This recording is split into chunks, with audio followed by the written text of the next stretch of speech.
ইসলাম গ্রহণকারী একজন নারী হিসেবে আপনি কি মনে করেন এই ধর্ম নারীদের অসম্মান করে, তাদের অবমূল্যায়ন করে? আচ্ছা, এই ব্যাপারে একটা মিসকনসেপশন আছে যে ইসলাম নারীদের গুরুত্ব কম দেয়, তাদের অবমূল্যায়ন করে। কিন্তু আমি বলবো এটা একদমই সত্য নয়। তবে এটা বলা যায় যে কিছু কিছু জায়গায় সংস্কৃতিকে ইসলামের নামে পালন করা হয়। আমরা যদি প্রকৃত ইসলামের কথা বলি তখন উল্টো পুরুষদের জন্যই আমার মন খারাপ হবে। সরি, আমার পুরুষদের জন্য একটু কষ্টই লাগে, কারণ তাদেরকে পরিবারের জীবিকার জন্য বাধ্যতামূলক বাইরে যেতেই হবে। এছাড়াও তাদের অন্যান্য অনেক দায়িত্ব আছে, যেখানে আল্লাহ নারীদেরকে বরং প্রচন্ড ছাড় এবং স্বাচ্ছন্দ্যই দিয়েছেন। পুরুষদেরকে নারীদের সব দায়িত্ব নিতে হবে, আর্থিক, শারীরিক, মানসিক সবকিছু। নারীরা আমরা সাদকা হিসেবে পুরুষের জন্য রান্না করি, তাদের কাপড় ধুয়ে দেওয়া আমাদের সাদকা, এবং অবশ্যই আমরা তাদেরকে আল্লাহর জন্যই সন্তুষ্ট করি। কিন্তু আপনি যদি প্রপার প্র্যাকটিসিং মুসলিম পুরুষ সমাজে থাকেন একজন নারী হিসেবে, মাশাআল্লাহ, আপনি নিপীড়িত নন। আপনি আপনার মতামত জাহির করতে পারবেন, গুরুত্ব পাবেন, নিরাপত্তা পাবেন। প্রপার প্র্যাকটিসিং পুরুষদের মধ্যে, ও আল্লাহ, একবার আমি একটি এনজিওতে কাজ করেছিলাম, ইসলামিক এনজিও। আমরা পালাক্রমে তাজকিরাহ করতাম। যখন আমার পালা আসতো, সব পুরুষেরা হয় নিচের দিকে তাকিয়ে থাকতো, হয়তো অন্য দিকে তাকাতো। তারা আমাকে সম্মান করে আমার দিকে স্থির দৃষ্টিতে তাকিয়ে থাকতো না, আমার লেকচার মনোযোগ সহকারে শুনতো। আমি যখন চিলিজে খেতে যাই, একটা আমেরিকান রেস্টুরেন্ট, হালাল রেস্টুরেন্ট, আমার মনে আছে আমি এভাবেই সেই রেস্টুরেন্টে গিয়েছিলাম। সেখানকার ওয়েটার ছিল বাংলাদেশি। তিনি আমাকে দেখার সাথে সাথে হ্যালো বলে সাথে সাথে মাথা নিচু করে টেবিলের দিকে চোখ ফিরিয়ে নেয়। হ্যালো ম্যাম, আপনাকে কিভাবে সাহায্য করতে পারি? পুরোটা সময় তিনি টেবিলের দিকেই তাকিয়েছিলেন। তিনি আমাকে যথেষ্ট রেসপেক্ট দিয়েছিলেন। শত শত ধর্ম ও জীবন ব্যবস্থার মধ্যে ইসলামী কেন বেছে নিলেন?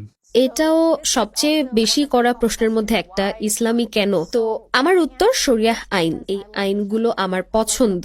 সবাই আমার এই উত্তর শুনে খুবই অবাক হতো, তোমার শরিয়াহ আইন পছন্দ মানে কি? যে শরিয়াহ আইন পছন্দ? আমাদেরই তো এগুলো পছন্দ না। মুসলিম বান্ধবীরা এটা বলতো। যে মানসিক অবস্থা থেকে আমি ফিরে এসেছি, আমি হারিয়ে গিয়েছিলাম এবং শূন্য হয়ে গিয়েছিলাম, সেখান থেকে ফিরে আসার পর এবং তথাকথিত সেমি সেলিব্রিটি জীবনযাপন করার পর, যাই হোক, আমি পার্থক্যটা বুঝতে পারি। এটাও না জানা যে আপনি আসলে কি করছেন, ঠিক করছেন না ভুল করছেন, থেকে সবকিছু পুরোপুরি পরিষ্কার হয়ে যাওয়া, জানা যে এটা হলো ঠিক, এটা হলো ভুল, এর মাঝামাঝি যা কিছু আছে, যতক্ষণ না ইসলামের সাথে সাংঘর্ষিক হয় এমন কিছু করছেন, আলহামদুলিল্লাহ, সবকিছুই খুব পরিষ্কার। আমি জানি কিভাবে আমার জীবন সাজাতে হবে, আমি জানি কি করতে হবে, তাই আমি বিধানগুলো পছন্দ করি। আর যখন কিছু বিধান আমরা বুঝি না, যেমন কেন দুইজন পুরুষ সাক্ষী বা একজন পুরুষের সঙ্গে দুইজন নারী সাক্ষী লাগে, এর সবসময় একটা লজিক্যাল ব্যাখ্যা আছে, সবসময় এগুলোর লজিক্যাল ব্যাখ্যা থাকে। যদি কোনো মেয়ে নিজের মূল খুঁজে পেতে চায় বাহ্যিক সৌন্দর্যে, চারপাশের মানুষের চোখে সুন্দর দেখাতে, বা শুধুই খ্যাতিতে বা অন্য কিছুর ভেতর, তাকে আপনি কি বলবেন? নিজেকে আপনি জিজ্ঞেস করুন, এসব কি সত্যি আপনাকে সুখী করবে? কারণ যখন আপনি ওই মেকআপ, ওই চুলের সাজ, সেসব পোশাক আর যা সবকিছু করছেন, একটু গভীরভাবে ভেবে চিনতে দেখুন, আপনি নিজের সুখটা অন্য মানুষের ওপর ছেড়ে দিচ্ছেন, তাদের স্বীকৃতি আর গ্রহণযোগ্যতার উপরই নির্ভর করছেন, যাতে আপনি খুশি হতে পারেন। সুখটা তাদের হাতে, আপনার মূল্য তাদের কাছে বাঁধা। আর খ্যাতির কথা, খ্যাতি কি সত্যি আপনাকে তৃপ্ত করবে? খ্যাতিও বাহ্যিক বিষয়। খ্যাতি আসে অন্য মানুষের কাছ থেকেই। আপনি বিখ্যাত হতে পারবেন না যদি না অন্যরা বলে যে আপনি অসাধারণ। তাহলে এটা কি সত্যি আপনি নিজের জন্য চান? হতে পারে আপনি চান, কিন্তু খ্যাতি পাওয়ার অন্য পথও আছে। আপনি ফেরেশতাদের কাছে বিখ্যাত হতে পারেন, হ্যাঁ, কিন্তু সেটা চোখে দেখা যায় না। আপনি আপনার ভালো কাজের কারণেও খ্যাতি পেতে পারেন। আপনি কতটা সৎ ও ধার্মিক তার কারণেও পরিচিত হতে পারেন।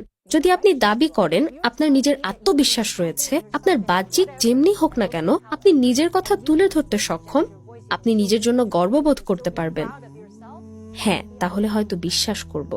নিজের মর্যাদা খুঁজে নিন নিজের ভেতরেই, আর ইসলামকে শিখুন। কারণ ইসলামই আপনার সম্মান আপনাকে ফিরিয়ে দেবে, ইসলামই আপনার কণ্ঠকে ফিরিয়ে দেবে, আপনার মর্যাদা ফিরিয়ে দেবে, আপনাকে বোঝাবে যে পোশাক বা মেকআপের চেয়ে আপনার নিজের মূল্য বেশি। নিজের ভেতরে এগুলো খুঁজুন, আর সেই সব উত্তরের খোঁজ না পাওয়া পর্যন্ত সন্ধান করে যান।